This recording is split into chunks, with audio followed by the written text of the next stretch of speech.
Graça e paz a todos. Vamos mais um dia de propósito na leitura do livro de Marcos, capítulo 14. Versículo 1 diz assim: E dali 2 dias era Páscoa e a festa dos pães asmo. E os principais dos sacerdotes e os escribas buscavam como prenderia e com dolo mataria. Mas ele dizia, não na festa, para que, porventura, se não faça alvoroço entre o povo. O jantar em Betânia. E, estando ele em Betânia, assentado à mesa em casa de Simão, o leproso, veio uma mulher que trazia o vaso de alabastro com unguento de nardo puro, e muito preço, e quebrando o vaso, lhe derramou sobre a cabeça. E alguns houve que em si mesmo se indignaram e disseram: Para que se fez este desperdício de unguento? Porque podia vender-se por mais de 300 de dinheiro e dá-los aos pobres, e bramavam contra ele. Jesus, porém, disse: Deixa, para que a molestais? Ela fez-me boa obra, porque tende os pobres convosco e podeis fazer-lhe bem quando quiserdes. Enquanto a mim, nem sempre me entendes. Esta vez o que podia antecipou-se a ungir o meu corpo para a sepultura.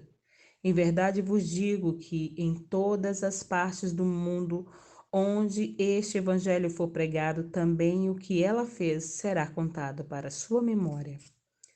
O preço da traição. E Judas Iscariotes, um dos 12, foi ter com os principais dos sacerdotes para lhe entregar. E eles, ouvindo-o, alegraram-se e prometeram dar-lhe dinheiro e buscava como entregaria em ocasião oportuna. A última Páscoa, a Santa Ceia.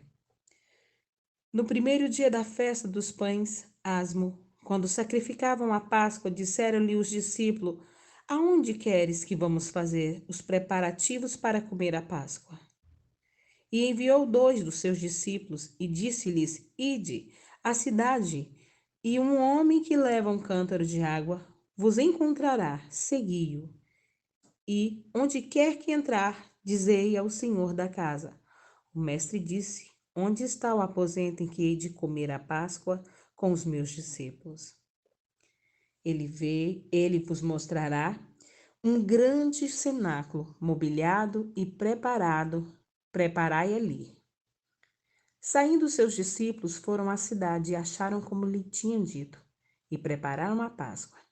E chegada a tarde foi com os 12, e quando estava sentado a comer, disse Jesus: Em verdade vos digo que um de vós que comigo come há de trair-me. Eles começaram a entristecer-se, a dizer-lhe um após outro: Porventura sou eu, Senhor? O outro: Porventura sou eu, Senhor? Mas ele respondeu e disse-lhes: É um dos 12, que mete comigo a mão no prato.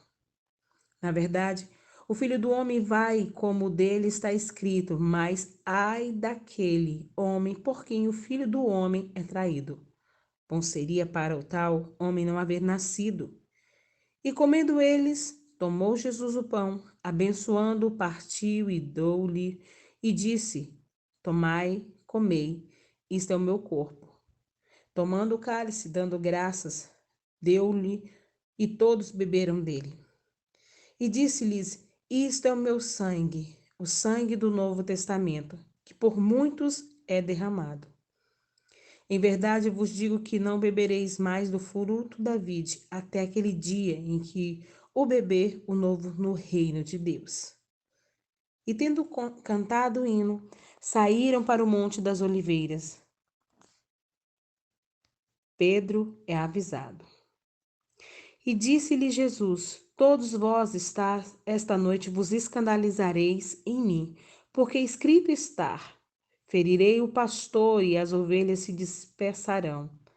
Mas depois que eu houver ressuscitado, irei adiante de vós para a Galileia. E disse-lhe Pedro: Ainda que todos se escandalizassem, nunca, porém eu. Disse-lhe Jesus: Em verdade te digo que hoje, nesta noite, antes que o galo cante 2 vezes, 3 vezes negarás. Mas ele disse com mais veemência: ainda que me seja necessário morrer contigo, de modo nenhum te negarei. E da mesma maneira dizia todos também. E foram a um lugar chamado Getsêmani, e disse aos seus discípulos: assentai-vos aqui enquanto eu oro. Tomou consigo a Pedro e a Tiago e a João, e começou a ter pavor e a angustiar-se. E disse-lhes: a minha alma está profundamente triste, até a morte. Ficai aqui e vigiai. E tendo ido um pouco mais adiante, prostou-se em terra e orou para que, se fosse possível, passasse dele aquela hora. E disse: Abba, Pai, todas as coisas te são possíveis. Afasta de mim este cálice, não seja, porém, o que eu quero, mas o que tu queres. E chegando, achou-os dormindo e disse a Pedro: Simão, dormes? Não podes vigiar 1 hora? Vigiai e orai, para que não entreis em tentação. O espírito, na verdade, está pronto, mas a carne é fraca. E foi outra vez e orou, dizendo as mesmas palavras.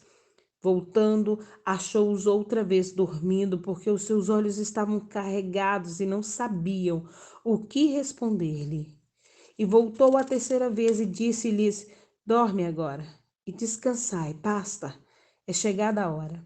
E eis que o Filho do Homem vai ser entregue nas mãos dos pecadores.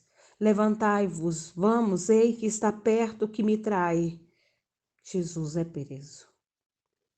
E logo falando ele ainda veio Judas, que era um dos 12, da parte dos principais dos sacerdotes e dos escribas e dos anciãos, e com ele uma grande multidão com espadas e porrete. Ora, o que o trairia tinha lhe dado um sinal, dizendo: aquele que o beijar, este é, prendei-o e o levai como segurança. E logo que chegou, aproximou-se dele e disse-lhe: Rabi, Rabi, e beijou, e lançando-lhe as mãos, o prenderam. E um dos que ali estavam presentes, puxando da espada, feriu o servo do sumo sacerdote e cortou-lhe uma orelha. E respondendo Jesus, disse-lhe: saíste com espada e porrete prender-me como um salteador? Todos os dias estava convosco, ensinando no templo, e não me prendeste, mas isto é para que as escrituras se cumpram. Então, deixando-o, todos fugiram.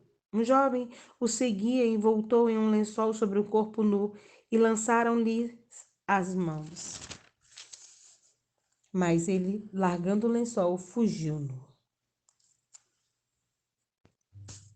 Jesus perante o sinédrio. E levaram Jesus ao sumo sacerdote, e ajuntaram-se todos os principais dos sacerdotes, e os anciãos e os escribas. E Pedro seguia de longe até dentro do pátio do sumo sacerdote, e estava sentado com os servidores, aquentando-se ao lume.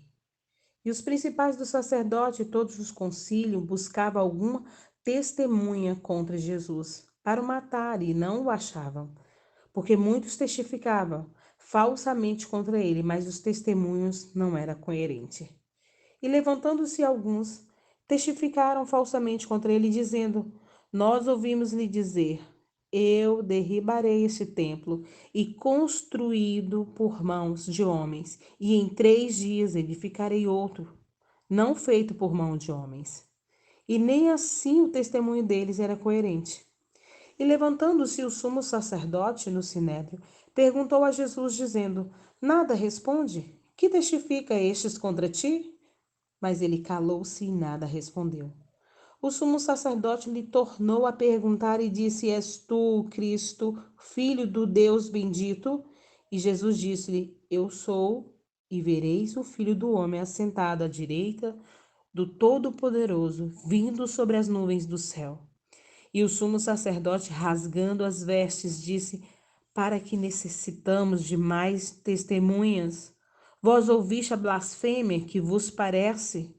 e todos consideraram culpado de morte. E alguns começaram a cuspir nele, e a cobrir-lhe o rosto, e dar-lhe punhadas, e disse-lhe: profetiza. E os servidores davam-lhe bofetadas. Pedro nega a Jesus. E estando Pedro embaixo no átrio, chegou uma das criadas do sumo sacerdote. E vendo a Pedro, que estava se aquentando, olhou para ele e disse: tu também estavas com Jesus o Nazareno.